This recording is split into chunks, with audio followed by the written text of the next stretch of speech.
name is Senator Boogie. Vote for me at election time. I will raise Yes, your boy wages. Crypto Blood, I and will lower welcome prices. to another Kickin' I It will Session. protect- Today I've got the great man. He's been doing his thing on YouTube, online as an alt media magnet. Gerald Celente. He is the publisher of the Trends Journal. Guys, welcome him to the show. Thanks for joining me, Gerald. I appreciate you coming on today. How are you?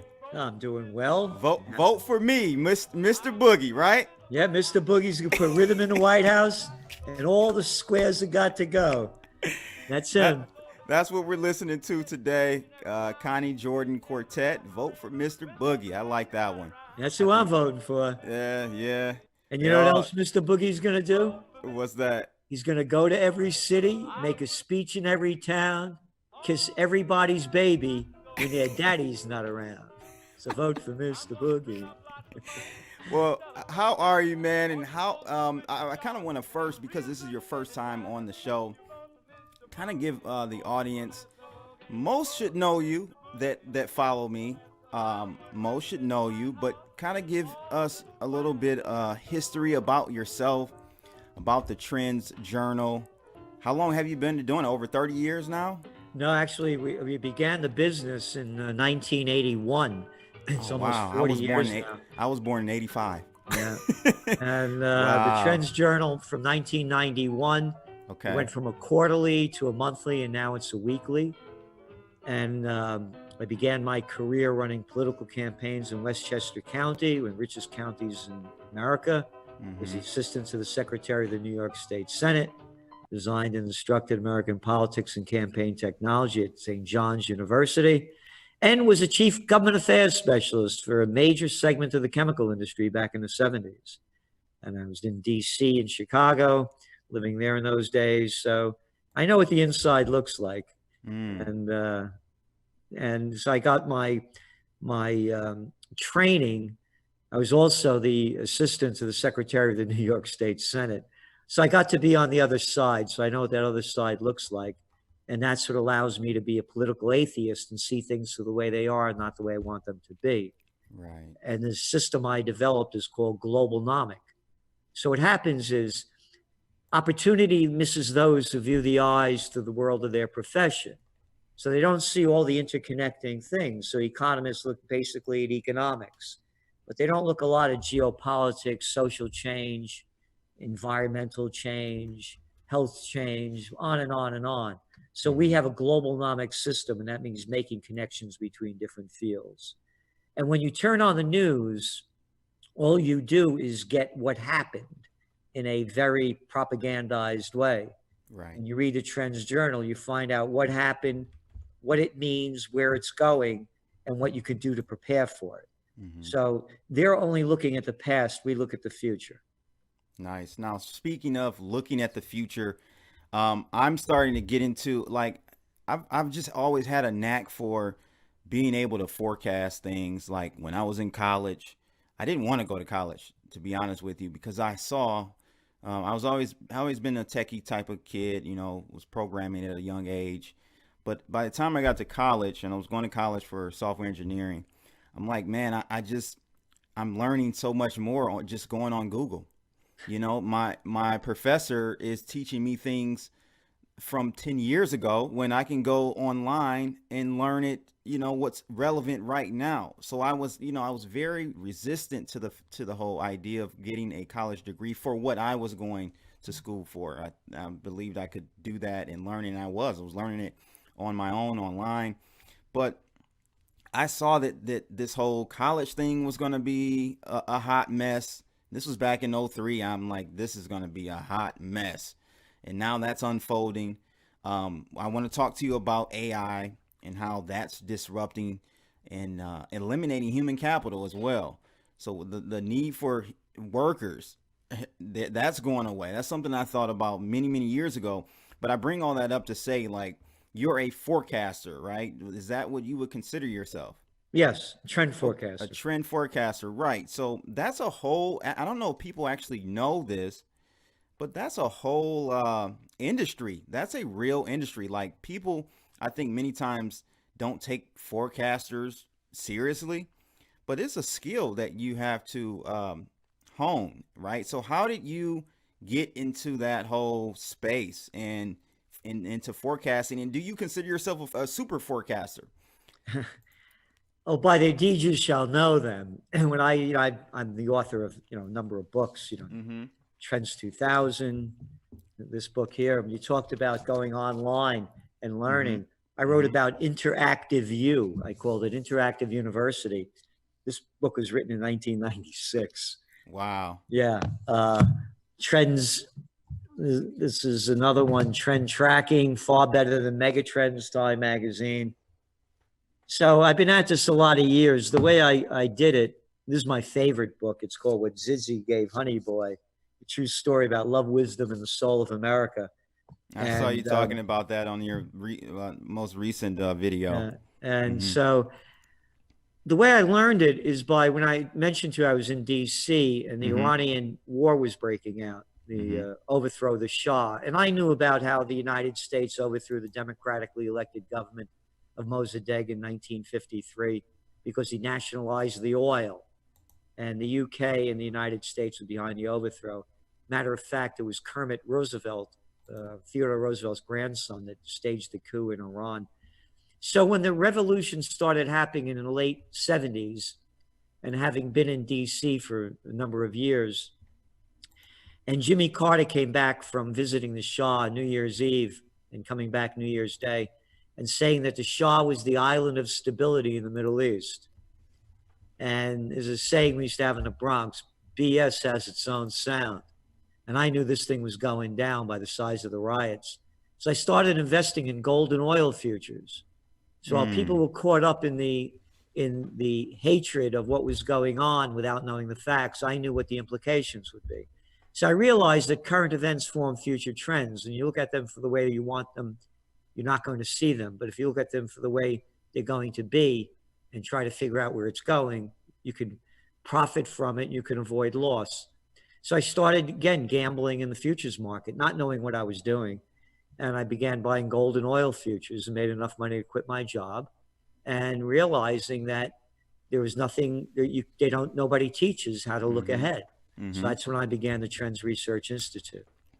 Yeah, so I've got your site up right now, guys. It's trendsresearch.com. Check it out. He's got like you said, a journal. He's putting out weekly now. I didn't know you were doing it weekly. Back when I was when I first found you on YouTube, maybe in 2012-ish, somewhere around there. Because at that point, 08 happened, and really that's kind of when I took my whole journey down the path of alt media and just, finding out what's real and what's not. And so that's great that you kind of hone your skills in that manner, and that you're doing a great job, and I really appreciate, and I think many of us appreciate your work in this industry. So tell us about, I want to get into some of the geopolitical, but first, the Fed. What is going on? I'm calling it the Powell put now. We used to call it the Greenspan put, the Powell put. What is this market? I think just hit another slight high. It's really kind of peaking out, I think. But what is going on with the Federal Reserve, Gerald, and where do we go from here? I feel like they're in a corner. We've got the repo markets. That's a hot mess. They're not telling us exactly what's going on. They're not being transparent. The only thing they are telling us is that it's not QE. Kind of give us your feedback on that whole situation. Well, to call them the Federal Reserve is disrespectful for who they are. They're a bankster gang. That's all this is. They're a gang. There's no Federal Reserve. They're as federal as everyone knows that listens to what you're doing. They're as Federal Express. The private banks that just own this deal. And they're printing up digital money backed by nothing and printed on nothing so that the addicted gamblers on Wall Street could keep their habit going. Yep. And they're dumping in $120 billion a day into the repo market. So that allows the gamblers to get money cheap and go gamble the next day. And they're not calling it QE4. They're calling it nothing. And they're buying $60 billion worth of treasuries a month. They're a gang. And America, and people, they're arguing with the new the Democrats will turn it into a socialist country.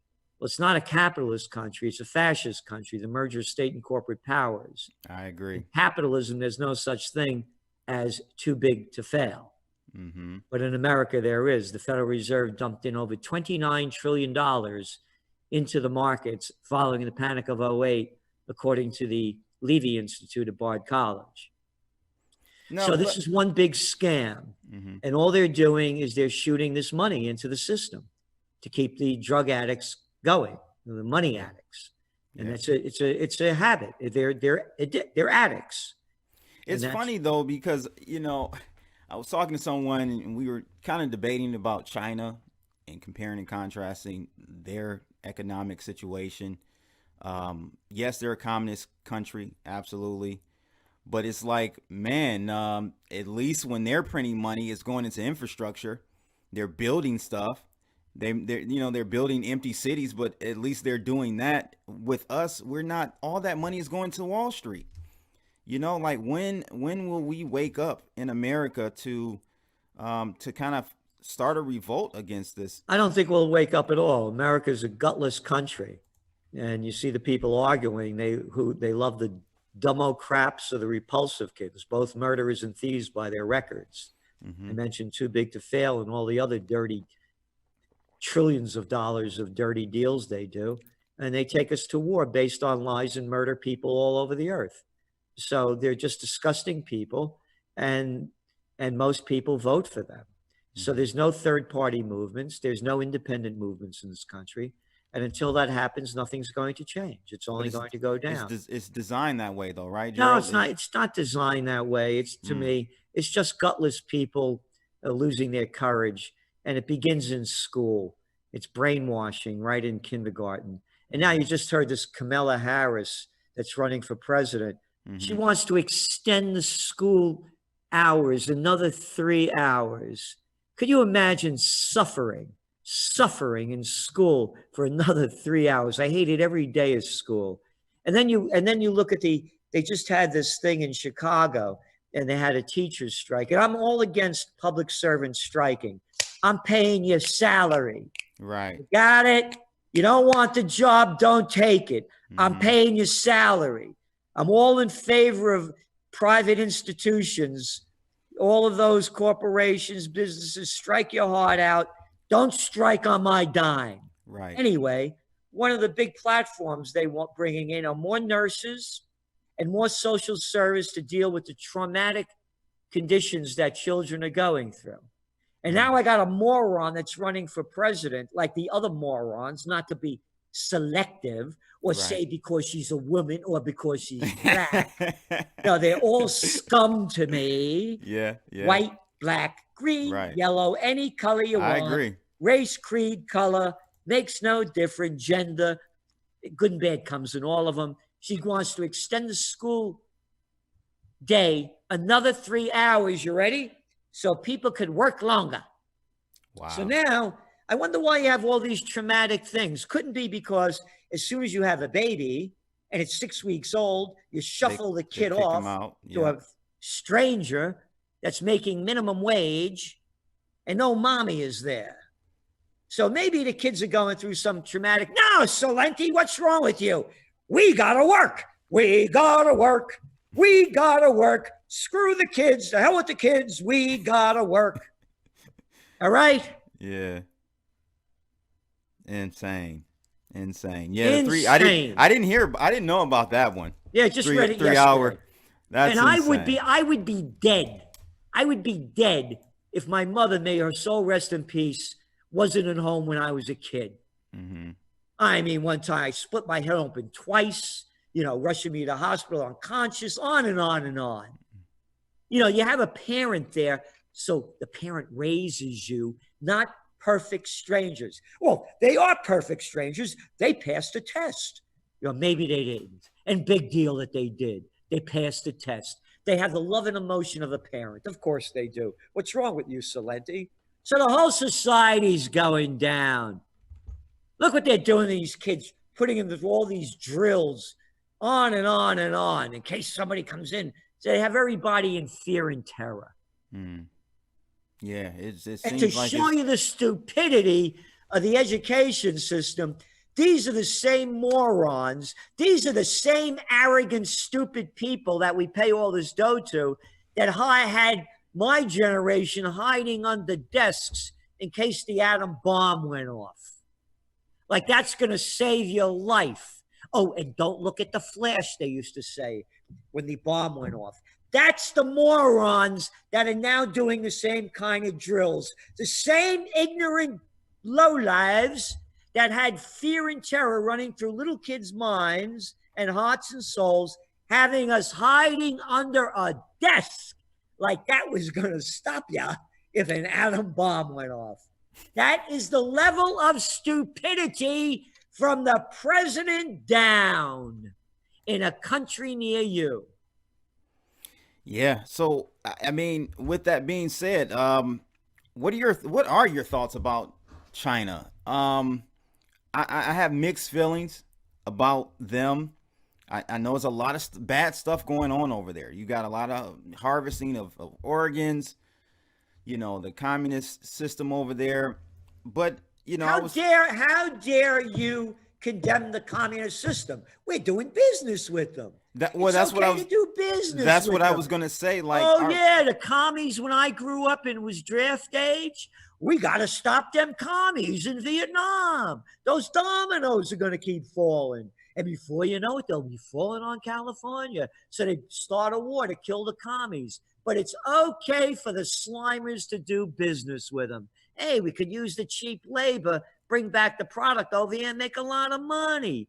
That's the sickness of what I'm telling you about. yeah, that's what I was wondering. Like, who's really like we're no better.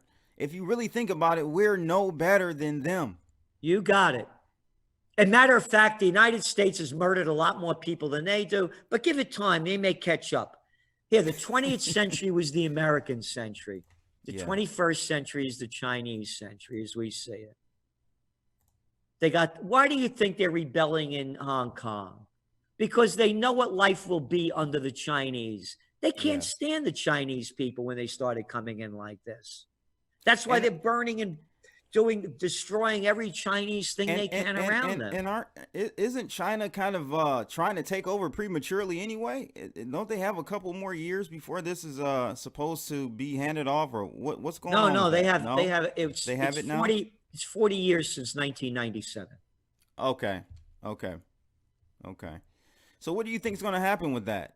Oh, they're going to put it down, but they're going to be very careful about it because they need Hong Kong as their Asian banking hub. That's what it is. It's the banking center of Asia, and China doesn't want to lose it. They need it. So that's why they're being very careful in putting down these revolts. But they're going to put them down. They're not going to tolerate it. It's what?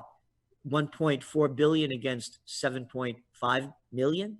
Right. You don't have to be, you're not good at math, but that's an easy one to figure out. But again, this just illustrates, Gerald, how hypocritical America is, because we know over here in America, we know how bad that situation is for Hong Kong.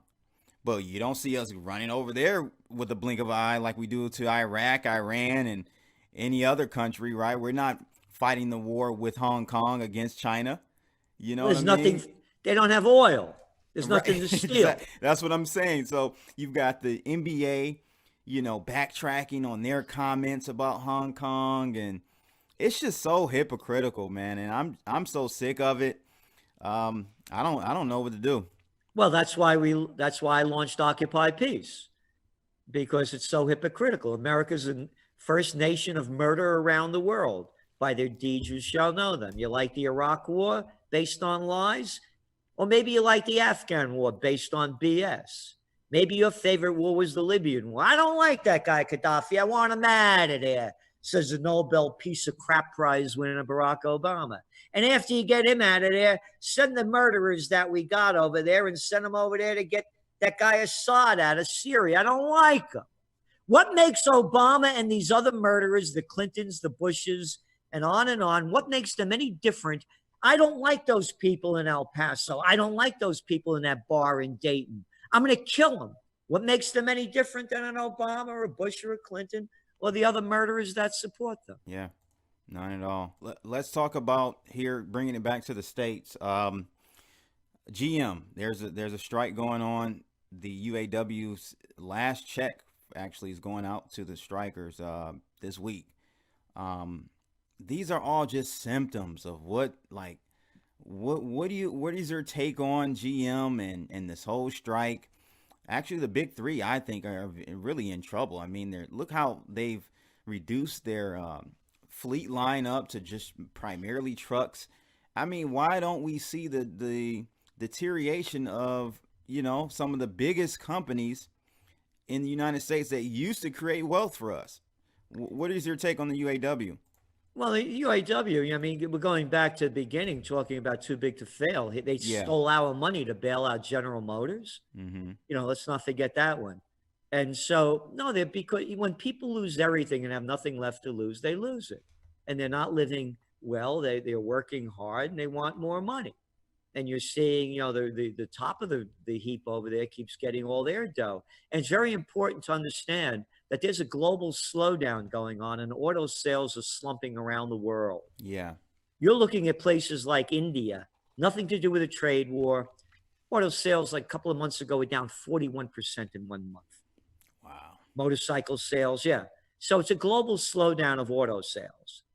And this is just another implication of it. Again, it's the big sellout.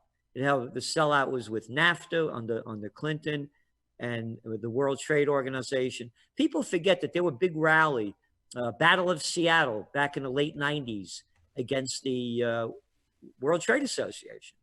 But it got pushed out of the news because they had those, as they do everywhere, the agents provocateurs smashing up a couple of windows, burning a car here and there. Mm-hmm. And that's what they focused the whole revolt on.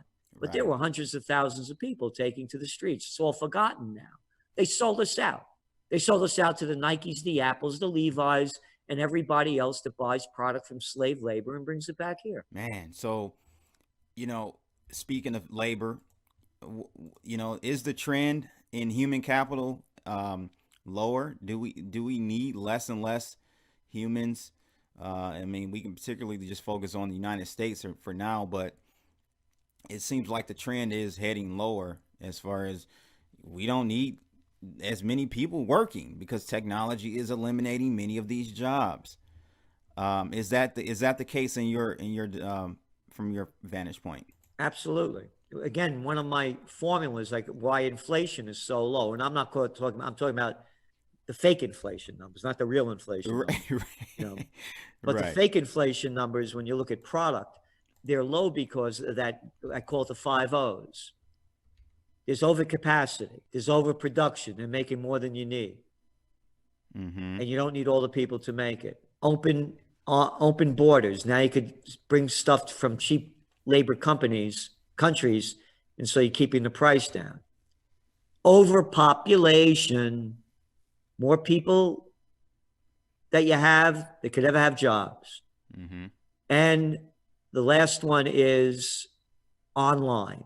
So you could buy a lot cheaper online when you shop. So that's why inflation's low. Now going back, I'm calling for the greatest depression to happen in 2021. Okay. When you go back to the Great Depression, there were 2 billion people on the planet. We've added 5.5 billion people in 90 years. So you got all these people. And now you have, as you were talking, artificial intelligence, robotics, and on and on and on. More jobs lost. Everybody paying with their app. Don't need cashiers pretty soon. On and on and on. All the low-level jobs are going to be lost. You're going to have a refugee migrant crisis the world is so unprepared for. You're seeing it already happening out of South America and out of Africa. There's no jobs, poverty, corruption, violence. You're going to stay there? You're going to risk your life?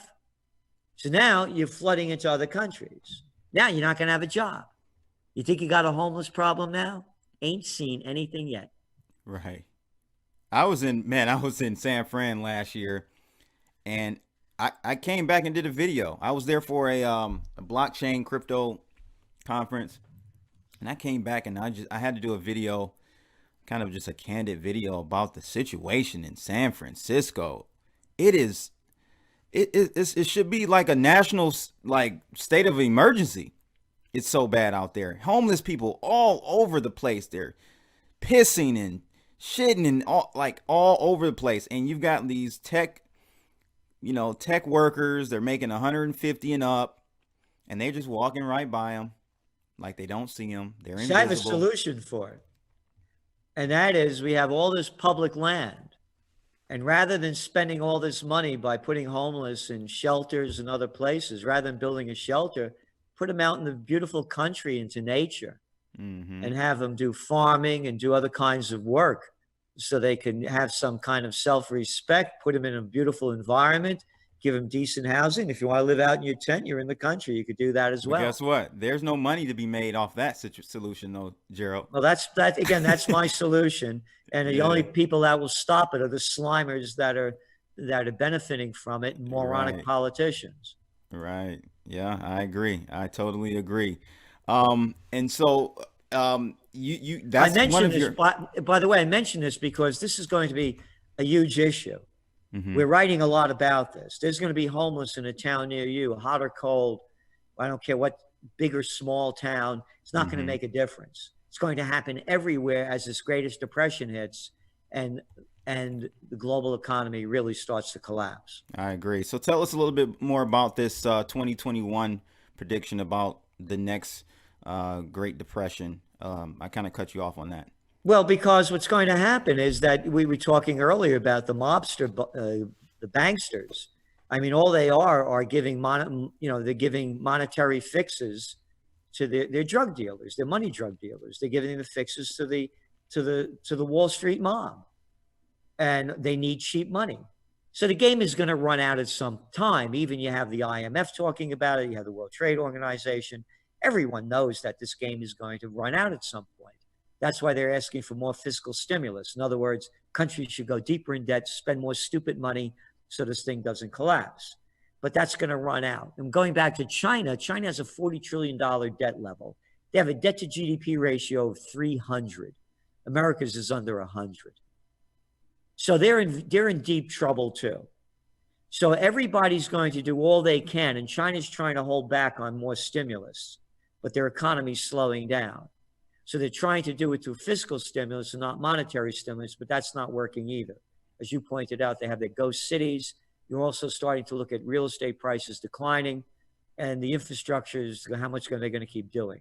So everybody's going to be in a jam on this.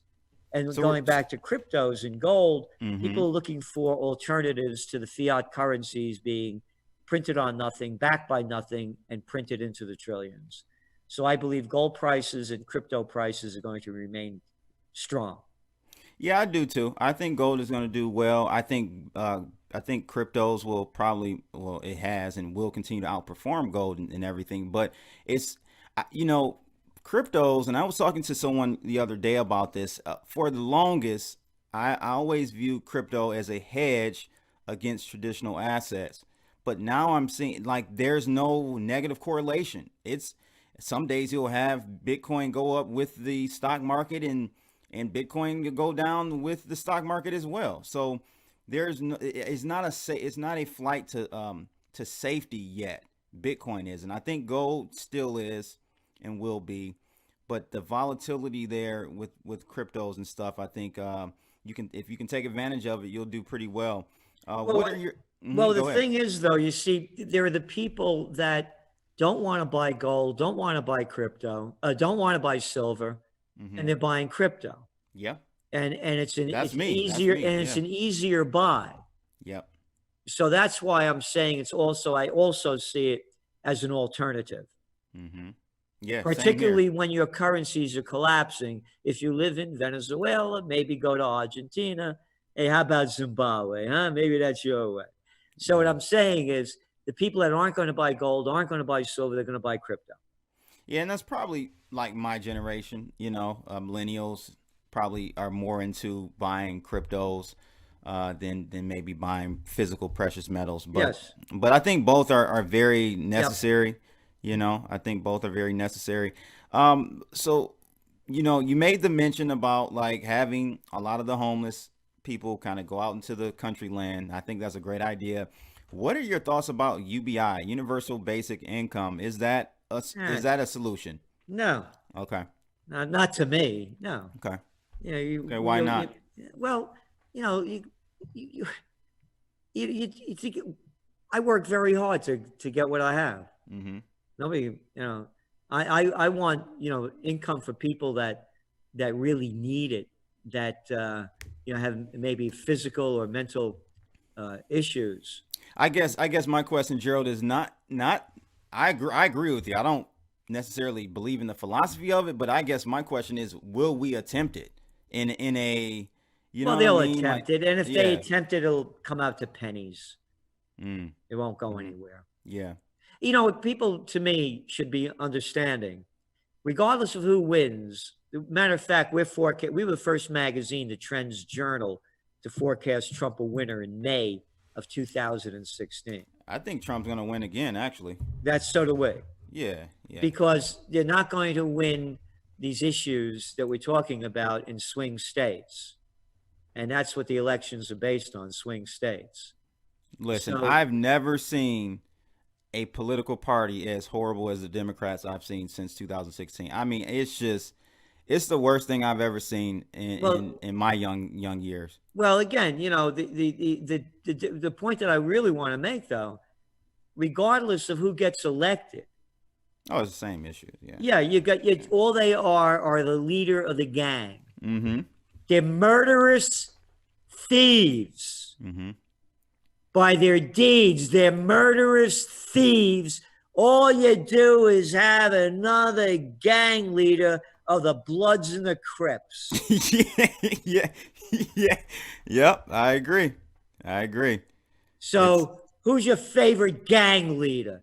Who's your favorite lowlife that wants to run the gang? The murderous thieving gang. Who's your favorite one? So to me, they're both useless. Yeah.